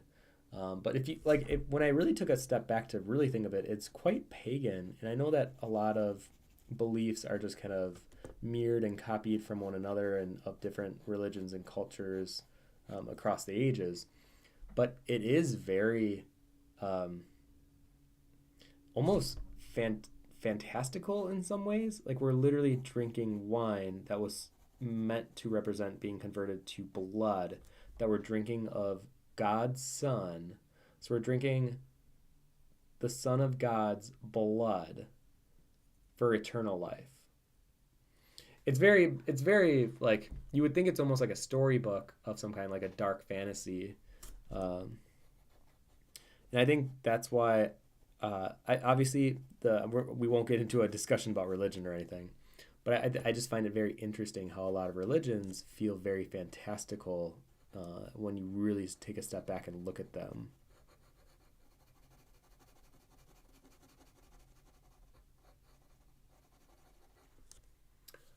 Let's see here. Arthron says, that's how I see a lot of Tim's characters, sort of, these angelic or mythological creatures. They're very weird. I would say they're like the eccentric members of the family that just went their own way and in a fantasy setting got like completely lost, but never wanted to be found. That's kind of how I view a lot of them. Like, I don't see this guy being like sad that he's missing out on Tipsy Thursdays at the bar. Let's see here. Jen says Tim's characters all can afford clothes with matching patterns or have the ability to sew. Yeah. Or whoever. Oh, that would be. Oh my God. That would be a great drawing. Is the. Um, what's the sewer called? The seamstress of my characters. I can just imagine this like old haggard lady with like multiple arms and multiple machines that's like just so happy to sew, and she used to be more like professionally trained, but as she's gotten older, clothes have become kind of like an art statement in the style of Dali, and she's just like stitching and doing all this pattern making that doesn't match and it clashes, but she doesn't care because it's not trying to be pretty anymore. And I like that a lot of maybe my characters get their clothes from her. Actually, this is a great idea. I might even do this, to be honest. Let's see here. Felix says, I feel like maybe you could make the right arm and hand a bit darker to make it pop more compared to the garment. You mean this one? Or this one? Yeah, I feel like if I look back at it, it does kind of get a bit lost. Let's see here. I mean, I guess I could make... The only problem is the staff is darker right here, and I definitely want the staff not to blend in with the finger, so I need the finger to be lighter. But I guess I could make this part of the glove darker.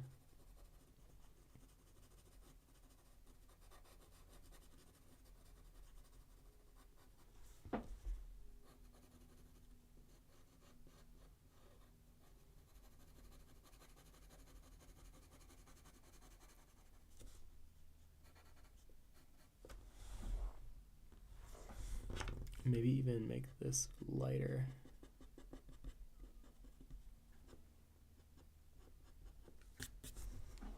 Something like that.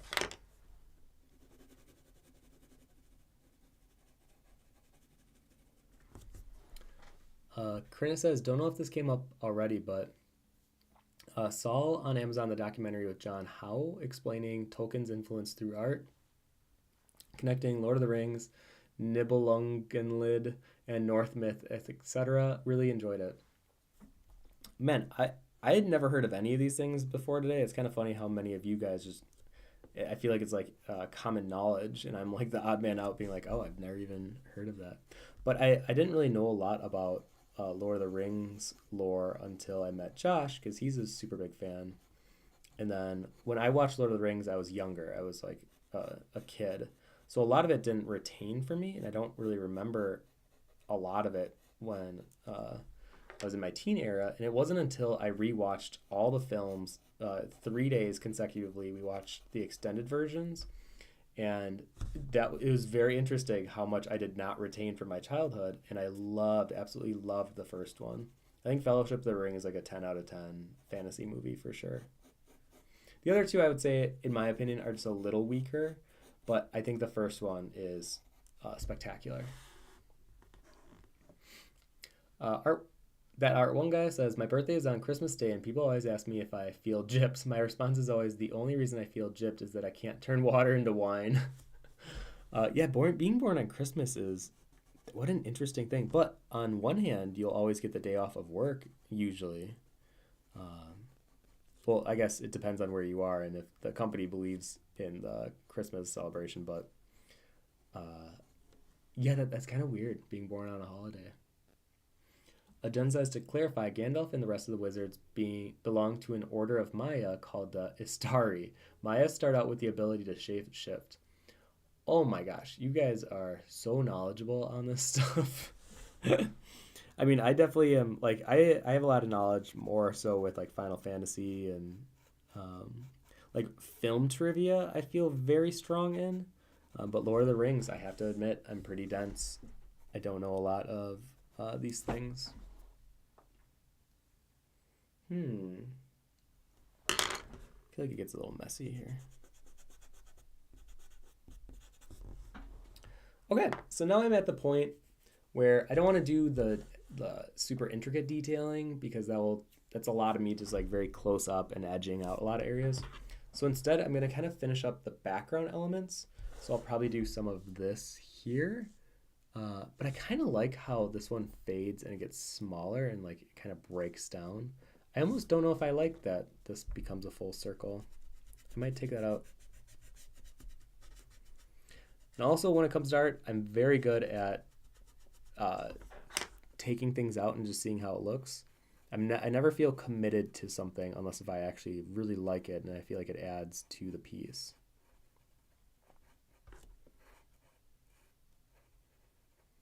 So let's see here. I just want to see what would it look like if I kind of broke it up here.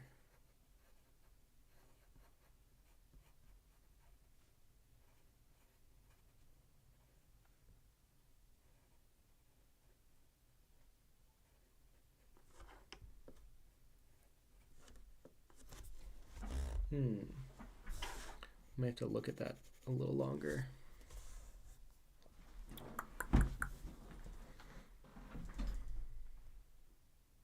It's like there's elements about it that I like, but because this side is so heavily like spreads out in mushrooms, I feel like I kind of have to do that on this side to balance it. I'm gonna go ahead and do that.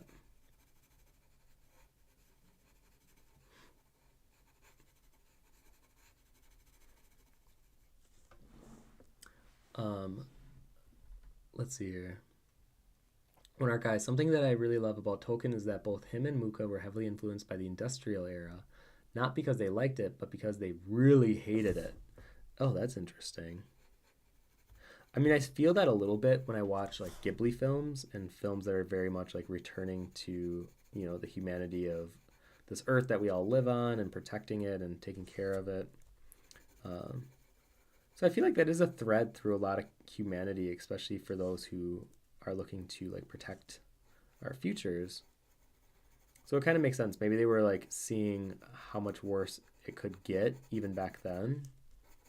I wonder what they would think about the time and age we live in, where there's so much cool stuff and that a lot of technology has been able to give us, but a lot of the setbacks because of it too. I mean, heck, I would be so curious what the Dead Masters would think of AI art. And I think that would be such an interesting conversation to like be a fly on the wall.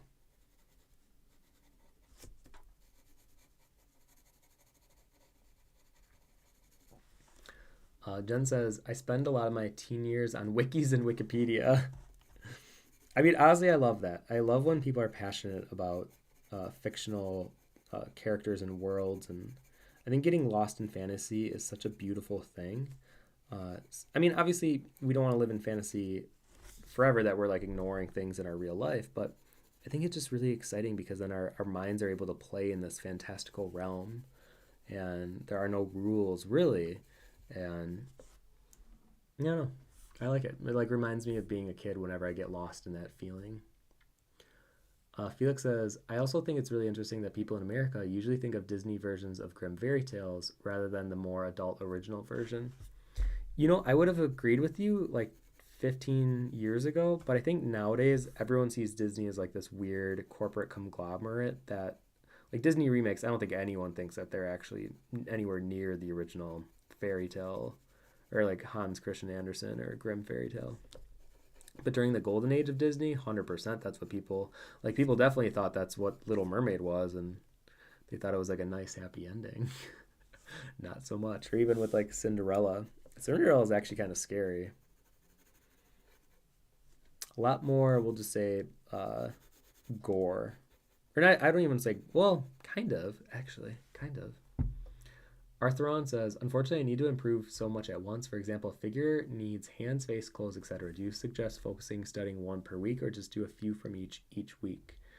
You know what? Start with something that is considered hard for everyone. Do hands.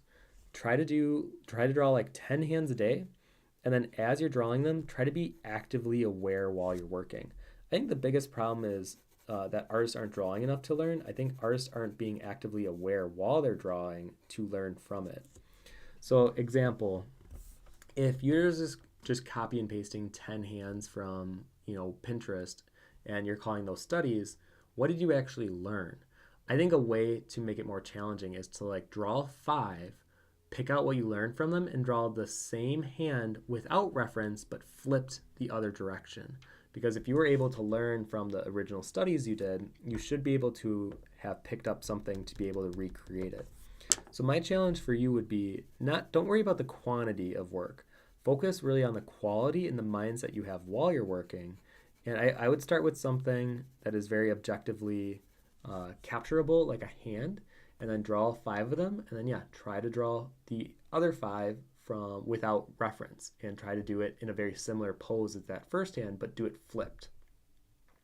Or if you don't want to do it flipped this way, you could do it mirror style and draw it like this. So if you draw a hand that's in like this position, try drawing it from your imagination in this position. You know what I mean?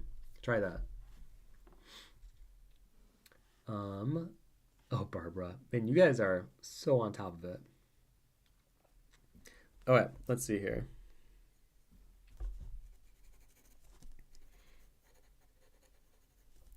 So yeah, I'm just going to draw more of these mushrooms, and then I'm going to call this one pretty much done for the stream.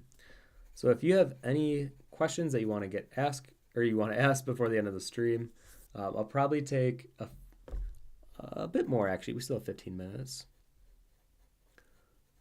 But anything, it doesn't even have to concern with what I'm working on or the conversations that we've had.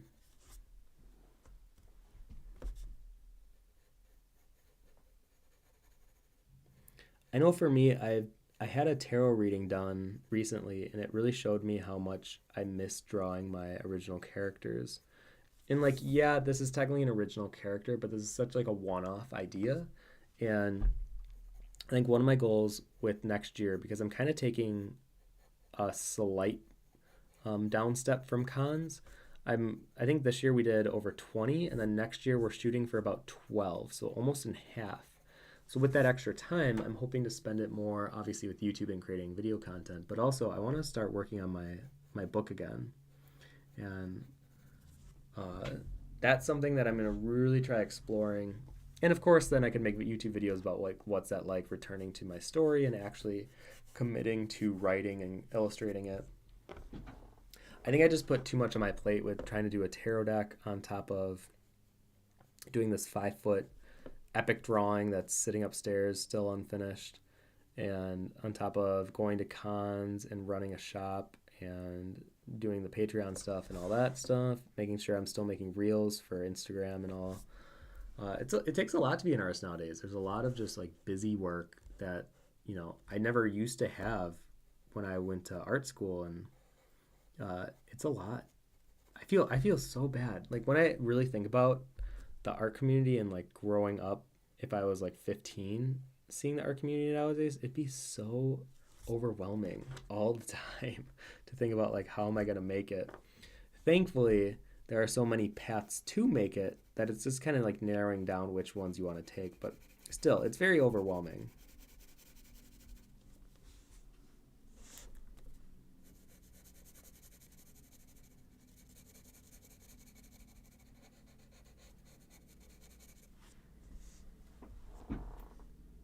This is such a weird drawing.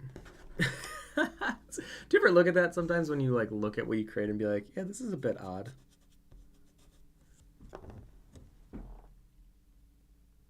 Oh, but it was so much fun.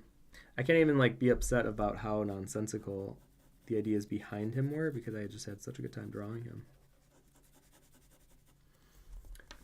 Art Throne says, by no reference, do you mean literally create from imagination or look at a hand once and just look at the paper and ignore the original reference?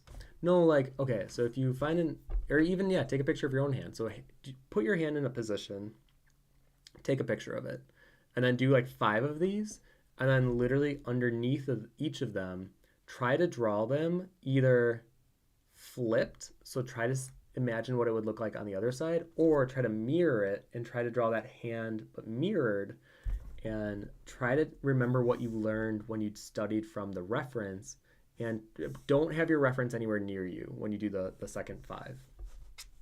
I think it's a way to engage your brain to actively be thinking rather than passive thinking, because a lot of us, I know those who are listening know what I'm talking about, where when your brain goes into autopilot mode, you're not really like challenging yourself. You're not thinking that much. You're more or less just repeating what you already know how to do, which doesn't necessarily mean it's a bad thing. But when you're trying to learn and grow, I feel like it's one of the worst things.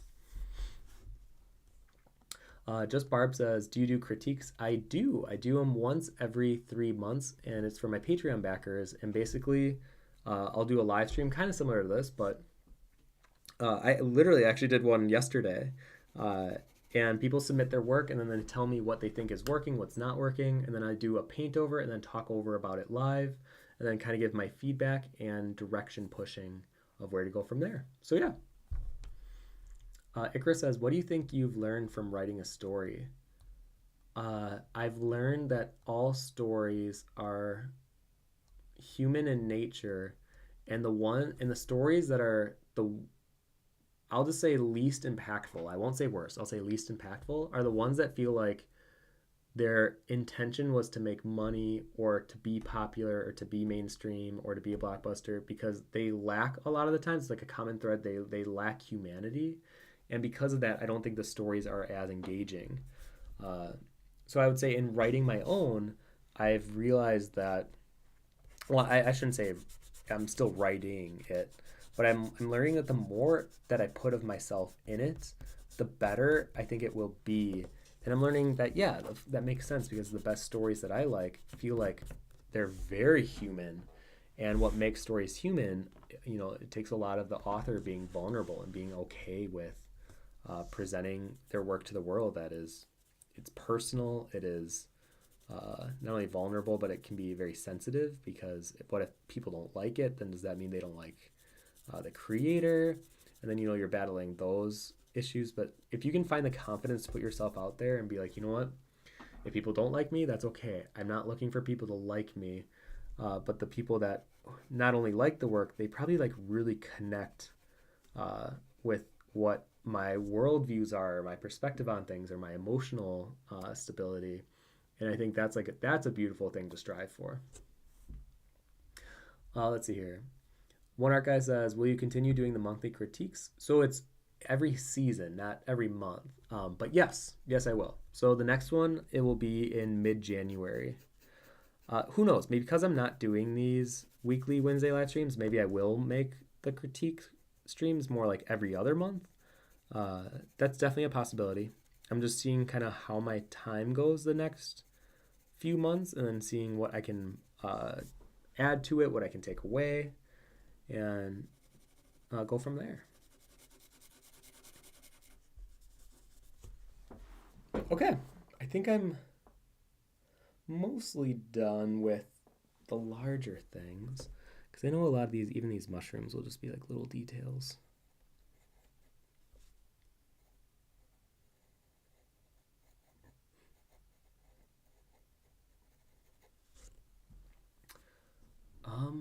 So yeah, I think when I'm looking at doing more of these critique streams, I'm learning how valuable they are, but I'm learning that the Discord that I have with my Patreon backers in the actual Discord um, is also really valuable for people. So I try to be very much present daily on that Discord. I might not always be commenting or replying, but I'm definitely on it every day, and I'm looking at what people are saying, and if I feel the need to contribute, I will. So like right now, there was a big debate on is AI art, and I saw a lot of discussion back and forth, and I felt like I wanted to put my 2 cents in for that. But also, people share their work, and now a lot of the times I'm seeing people critique and give feedback to one another, which has been wonderful. So the main Discord that we've been using for a while, I'm gonna slowly retire that one, and I'm gonna put more of the emphasis on the Patreon one, so that way people don't feel split between one or the other. And then it gives me more of a reason to focus on it because, the Patreon backers are helping support me financially, and it makes me want to do that more because the more of that I can get, the less cons I have to go to, which means I'm home more, which means I can draw more, which means, it's a snowball effect.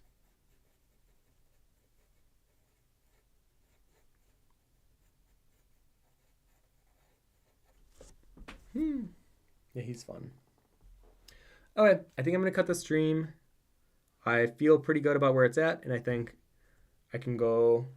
I haven't really eaten yet today, so I'm going to go eat lunch and finish this one up. Like I said, I'll probably post the finished results on Saturday, and my Patreon backers can expect an update after that because I'm going to be shipping small prints of this one.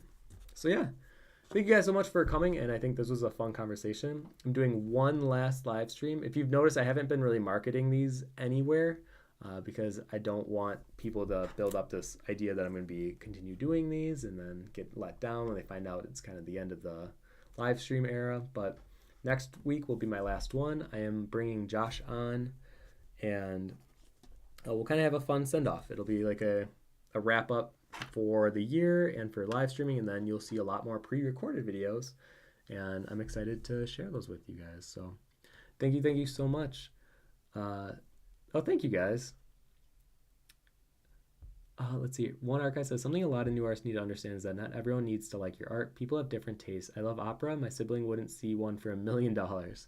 Exactly. Yeah, that's how I like to view it too. And everyone's going to have their own opinion. So it's like, whose opinion are you going to trust? Because a lot of my art friends, I really trust their opinion because I feel like they're giving me feedback on how to improve my work based on their taste level, which I typically do enjoy and I see as very valuable. So totally agree with that. All right. Take care, everyone, and hopefully we'll see you next week. And Jen says, are you going to catalog the stream videos? Yes, they'll all be in like their own little category. So don't worry. I'm not deleting them. They're just going to be backlogged. Okay. Take care, everyone. And like I said, hopefully we'll see you next week. And if you're in America, I hope you have a good holiday weekend. Hopefully it's filled with, friends and family, all that good stuff. And have a good time. Okay. Take care, everyone. Have a good rest of your week.